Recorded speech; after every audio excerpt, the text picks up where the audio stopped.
Hi guys, welcome back to my channel. இது Japan சீரீஸோட 4th episode. Previous videos எல்லாம் பார்க்காதவங்க தயவு செஞ்சு பார்த்துட்டு வாங்க. இதுதான் நம்ம தங்கியிருக்கக்கூடிய ஃபுயுனோதாய் ரெசார்ட். என்னோட பாயிண்ட் ஆஃப் வியூவில் இந்த ரெசார்ட் எப்படி இருக்குங்கிறத பார்க்கலாம் வாங்க. இங்கே தங்கியிருக்கக்கூடிய மெயின் ரீசனே பார்த்தீங்கன்னா இந்த டிரான்ஸ்போர்ட்டேஷன் பார்த்தீங்கன்னா ரொம்பவே ஈஸியாக இருக்கும். At the same time morning view நம்ம இங்கேருந்தே மவுண்ட் ஃபியூஜியை ரொம்ப அழகாக ரசிக்க முடியும். அதனால் பார்த்திங்கன்னா நிறைய ஃபாரினர்ஸ் இந்த ரெசார்ட்டில் வந்து ஸ்டே பண்ணுவாங்க.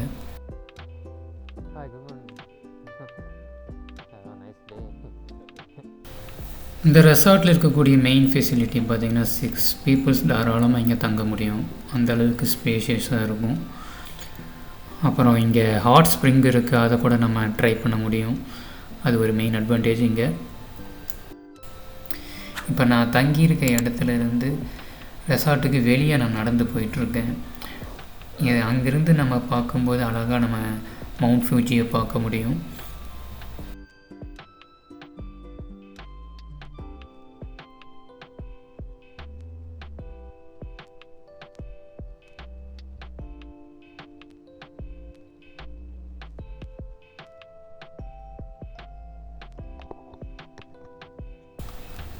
இப்போ கரெக்டாக நம்ம ரெசார்ட்லேருந்து வெளியே வந்திருக்கோம். இந்த இடத்துலேருந்து நீங்கள் பார்க்கும்போது பியூட்டிஃபுல்லான மவுண்ட் ஃபியூஜி தெரியும். இப்போ நான் ரைட் சைடு திரும்பும்போது பாருங்கள் எவ்வளோ அழகான அந்த மவுண்ட் ஃபியூஜி தெரியுதுன்னு. நமக்கு கேமராவில் பார்க்கும்போது அந்தளவுக்கு தெரியுமான்னு தெரியல, பட் நேரில் பார்க்கும்போது அவ்வளோ பியூட்டிஃபுல்லாக இருந்துச்சு. அந்த மவுண்டெயினில் அழகான ஸ்னோஸ் ரொம்பவே அழகான ரசிக்கும்படியாக இருந்தது.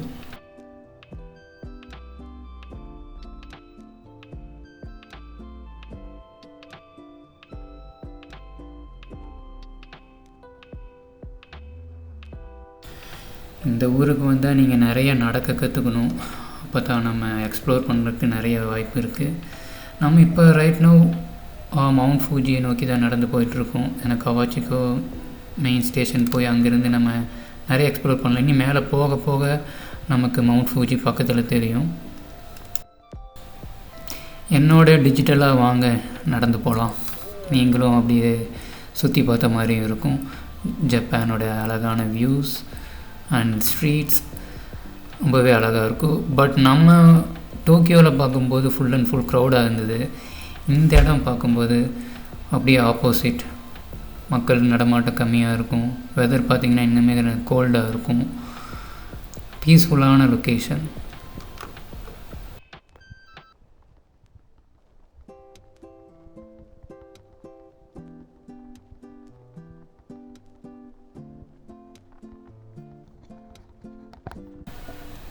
இங்கே பார்த்தீங்களா குட்டியான ரயில்வே கேட். இது பார்த்திங்கன்னா full and full automatic. Train வரும்போது அது ஆட்டோமேட்டிக்காக க்ளோஸ் அண்ட் ஓப்பன் ஆகும். அது நீங்கள் இந்த வீடியோலேயே நீங்கள் பார்ப்பீங்க.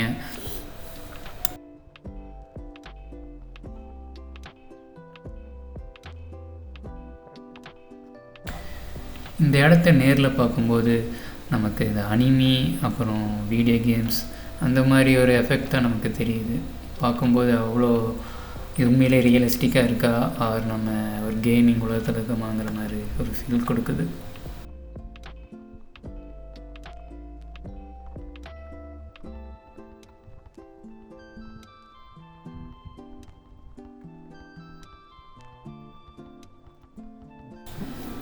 நம்ம முன்னாடியே பேசியிருந்த அந்த குட்டி ரயில்வே கேட் இங்கே அதே மாதிரி ஒன்று இருக்குது பாருங்கள். இப்போ ட்ரெயின் போனதுக்கப்புறம் ஆட்டோமேட்டிக்காக அதுவே ஓப்பன் ஆகும். ஸோ அது வந்து பெடஸ்ட்ரியன்ஸ்க்கு ரொம்ப யூஸ்ஃபுல். பாருங்கள் ஆட்டோமேட்டிக்காக ஓப்பன் ஆகிடுச்சு.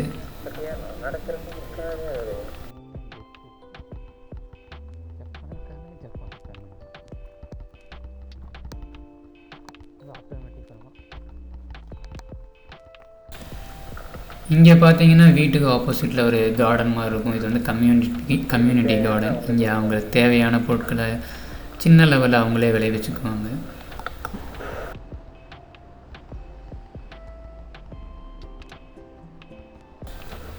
இங்கேருந்து நேராக பார்த்தாலே உங்களுக்கு அந்த மவுண்ட் ஃபியூஜியோட வியூ தெரியும்.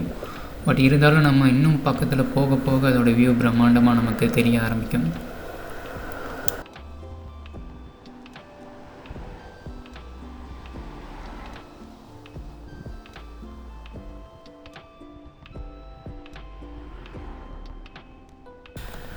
மோஸ்ட்லி இங்கே நீங்கள் கூகுள் மேப்பை வச்சே நீங்கள் எல்லா இடத்துக்கு போயிட முடியும். ஒரு லாங்குவேஜ் கண்டிப்பாக இங்கே ஜாப்பனீஸ் தெரியும்னா கஷ்டம்னு சொல்லுவாங்க. பட் நமக்கு டெக்னாலஜி வளர்ந்ததுலேருந்து நமக்கு இந்த Google map translation app, so இதுவே நமக்கு போதுமானதாக இருக்கும் ட்ராவல் பண்ணுறதுக்கு. அவ்வளோ கடினமாக இருக்காது இந்த ஊரில்.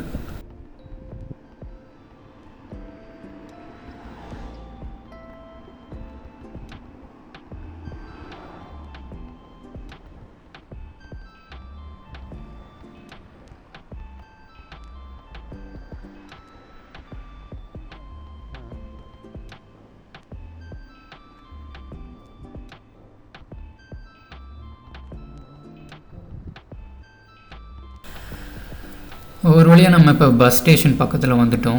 இங்கேருந்து நிறைய பஸ் இருக்குது நம்ம கனெக்டிவிட்டிக்கு.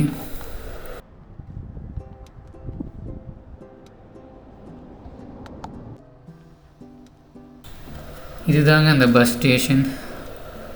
இங்கே ஃபுல் அண்ட் ஃபுல் நமக்கு ரூட் மேப்ஸ் எல்லாமே நான் டிஸ்பிளேயில் பண்ணியிருப்பாங்க. நம்ம எங்கே போகணுமோ அங்கே போய்க்கலாம். ஸோ மவுண்ட் ஃபூஜியில் பார்த்திங்கன்னா நிறைய இடம் இருக்குது சுற்றி பார்க்குறதுக்கு. ஸோ ஒவ்வொரு ஸ்டேஷன் ஒவ்வொரு கலரில் நமக்கு மென்ஷன் பண்ணியிருப்பாங்க. நமக்கு எங்கே போகணுமோ அந்த கலர் பஸ்ஸில் நம்ம போனோம்னா நமக்கு தேவையான இடங்களை சுற்றி பார்த்துட்டு வந்துடலாம். இதுக்கு டூர் பேக்கேஜே ஆக்சுவலாக அவங்க கொடுக்குறாங்க. நமக்கு வேணால் எடுத்துக்கலாம், அதர்வைஸ் நமக்கு பிடிச்ச மாதிரி நம்ம தனியாகவே நமக்கு என்ன தோணுதோ அதை படியும் செய்யலாம். ஸோ இங்கேருந்து பார்த்தீங்கன்னாலும் உங்களுக்கு அழகாக அந்த மவுண்ட் ஃபூஜி தெரியும். நான் முன்னாடி சொன்ன மாதிரி பக்கத்தில் வர வர நமக்கு அந்த மவுண்டன் இன்னும் பிரம்மாண்டமாக தெரிய ஆரம்பிக்கும்.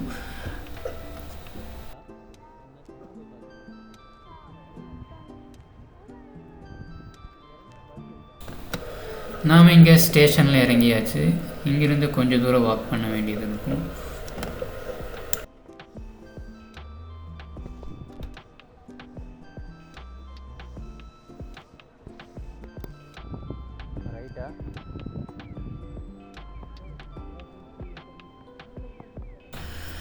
ஆக்சுவலாக இந்த பிளேஸில் மெயின் அட்வான்டேஜ் என்னென்னு பார்த்தீங்கன்னா, பைக் இல்லைன்னா சைக்கிள் நம்ம ரெண்ட் எடுக்க முடியும்.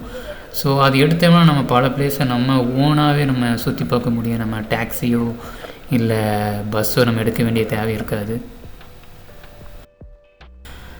நம்ம மார்னிங் ஏர்லியாகவே கிளம்புனதுனால எதுவும் சாப்பிடல. சரி, லோக்கல் ரெஸ்டாரண்ட் இங்கே ஒன்று பார்த்தோம், கக்காஷியான்னு போட்டிருந்தது. சரி, ஓகே இங்கே ட்ரை பண்ணி பார்க்கலாம் அப்படின்னு நாங்கள் வந்திருக்கோம். இதுதாங்க ஃபுட் மெனு. நான் ப்ரீவியஸ் வீடியோஸில் சொன்ன மாதிரியே மோஸ்ட்லி இங்கே போர்க் அண்ட் பீஃப் தான். அவன் அண்ட் ஃப்ரைட் சிக்கன் எப்பவுமே இங்கே கொஞ்சம் ஃபேமஸாக இருக்குது. சிமிலர் டு நம்ம இந்தியன் டேஸ்ட் மாதிரி தான் இருக்குது.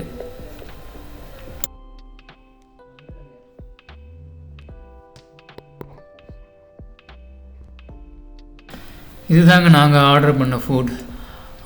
சூப்பி டெக்ஸ்சரில் ராமன் ஆர்டர் பண்ணியிருந்தேன். பட் அவர் பீனட் டேஸ்ட் கொடுத்துச்சு. பட் எனக்கு அது சுத்தமாக பிடிக்கல. பட் அண்ட் ஃப்ரைட் சிக்கன் கூட மயோ நம்ம ஊர் ஸ்டைலில் கொடுத்துருந்தாங்க. அது ஓகே தான்.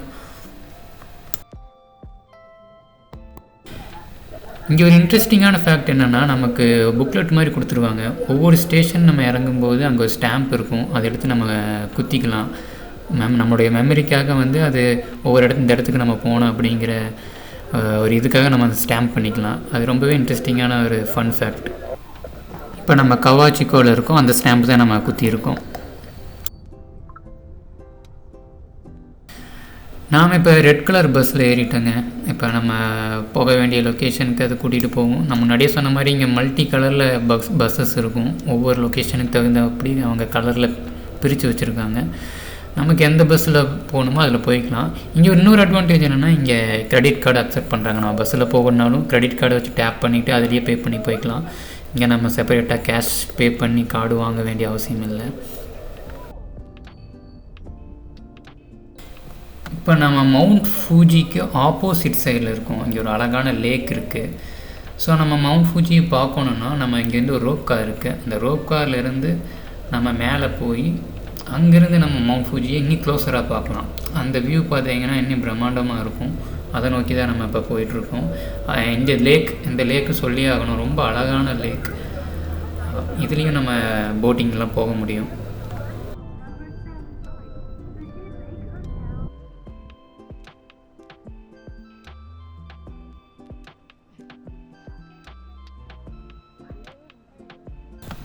இந்த இடம் தான் ரோப் கார் எடுக்கக்கூடிய இடம். இங்கே தான் டிக்கெட் சேல் பண்ணுறாங்க. இங்கே வாங்கி நம்ம ரோப் காரில் மேலே போய் வியூவை பார்க்கலாம்.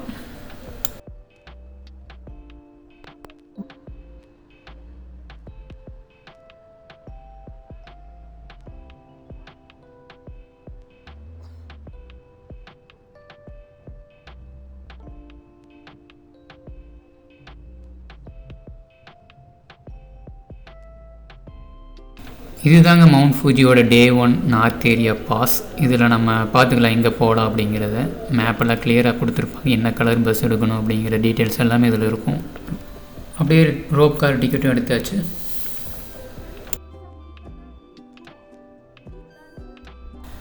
இதுதாங்க அந்த ரோப் கார். நம்ம இதில் ஏறி அப்படியே மேலே வந்துட்டோம். கூட்டம் நிறையா இருந்ததுனால என்னால் ரோப் கார்லேருந்து வியூ எடுக்க முடியல. பட் இப்போ நம்ம மேலே ஏறி வந்துட்டோம். இப்போ இன்னும் மேலே போனோம்னா நம்ம ஆப்போசிட்டில் நம்ம மவுண்ட் ஃபூஜி அழகாக பார்க்க முடியும்.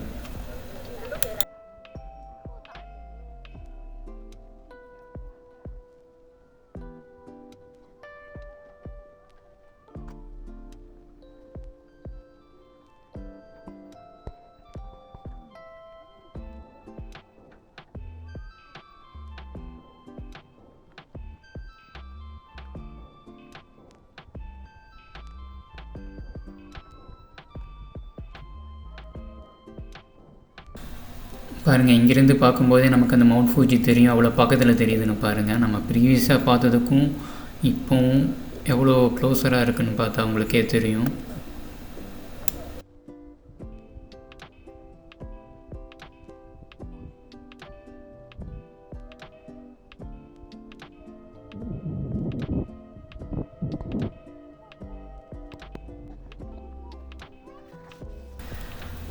நம்ம மேலே ஏற ஏற நமக்கான வியூ இன்னும் க்ளோஸராகவும் ரொம்ப அழகாகவும் தெரியும். இப்போ அடுத்த ஸ்டெப்பு மேலே ஏறி இருக்கும். அங்கேருந்து பார்க்கும்போது பாருங்கள் எவ்வளோ அழகாக இருக்குன்னு. கரெக்டாக அந்த மவுண்டனுக்கு மேலே மேகங்கள் சூழ்ந்து ஒரு விதமான ஒரு கிராஃபிக்ஸ் மாதிரி இருக்கும் ஆக்சுவலாக நேரில் பார்க்கும்போது.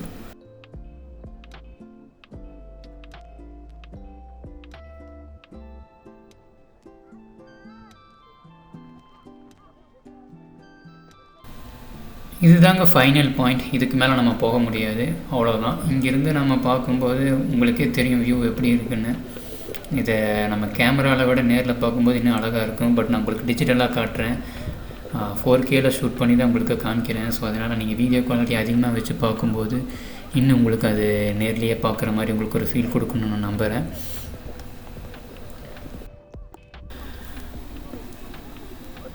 நம்ம மேலே இருந்து மவுண்ட் ஃபூஜியை பார்த்தாச்சு. இப்போ ரோப் கார்லேருந்து எகைன் நம்ம கீழே போயிட்டுருக்கோம். கீழே இருந்து மவுண்ட் ஃபூஜியை நம்ம பார்க்க போகிறோம். அது இன்னுமே பியூட்டிஃபுல்லாக இருக்கும்.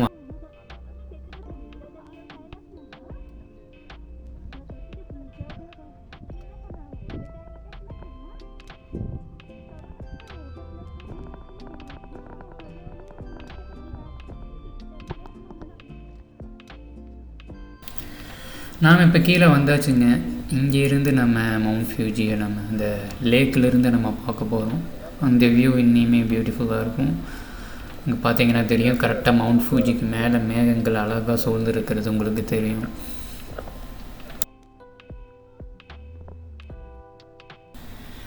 ஆக்சுவலாக இது ஒரு எரிமலை, ஜப்பானோட மிக உயரமான எரிமலை. இதுதான் பல நூற்றாண்டுகளாக இது ஜப்பானிய கலாச்சாரத்தின் சின்னமாகவும் ஆன்மீக தலமாகவும் இருக்குது. இதன் வரலாறு பார்த்திங்கன்னா எரிமலை வெடிப்புகளுடன் தொடர்புடையது. குறிப்பாக 1707 கடைசியாக இது வெடிக்க ஆரம்பிச்சது. அதுக்கப்புறம் இது இன்னும் சைலண்ட்டாக இருக்குது.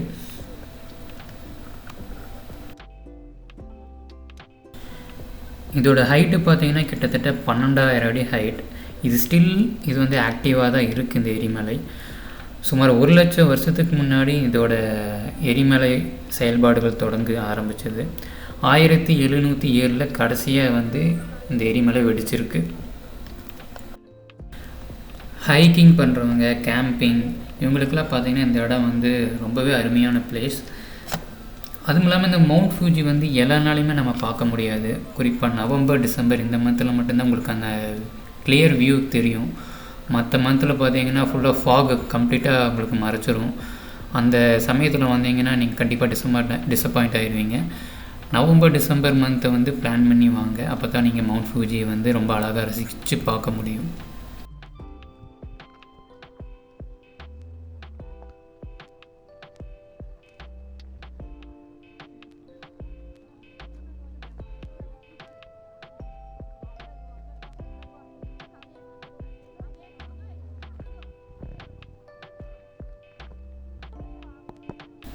இதனுடைய முன்பகுதியில் பார்த்திங்கன்னா அழகான ஒரு கார்டன் செட்டப்பில் வச்சுருந்தாங்க.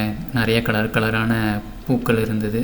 அதோடைய செடிகளோட பேர் என்னென்னு எனக்கு தெரியல, ஆனால் பார்க்க ரொம்பவே அழகாக இருந்துச்சு.